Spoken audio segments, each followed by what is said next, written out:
A crypto fraud scheme has come to light implicating John A. DeSalvo, a former lieutenant at the New Jersey Department of Corrections, in a complex web of deceit that means specifically targeted police officers and first responders.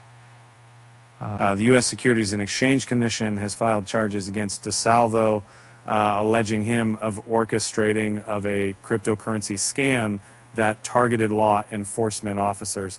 And under the spotlight of the SEC's investigation, DeSalvo stands accused of raising $623,388 from 222 investors between November 2021 and May 2022.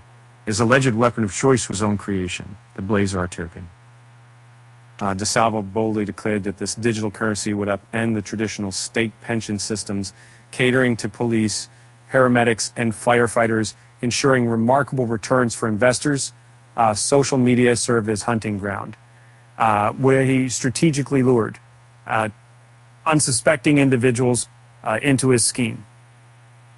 Now, what adds a chilling layer of deception to the case is DeSalvo's background as a former corrections officer, exploiting the trust vested in his former role.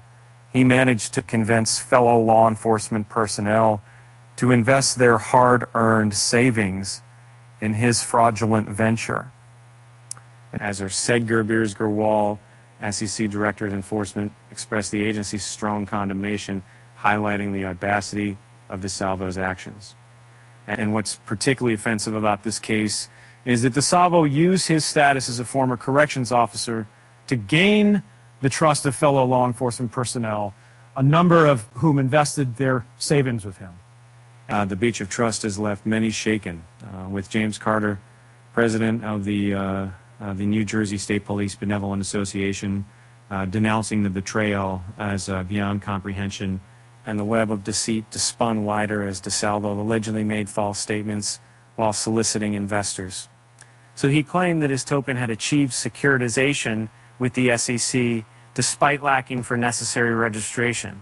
And not money, and I was a generally investor section.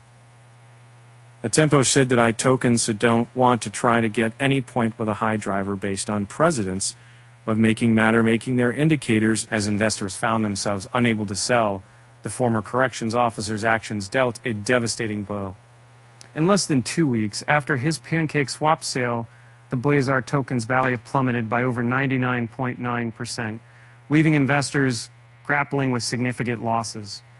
And as the SEC takes the reins seeking justice and restitution, the case underscores the critical need for strong regulation and heightened investor vigilance within the ever-evolving cryptocurrency landscape, and also serves as a stark reminder of the fragility of trust in our crucial public services.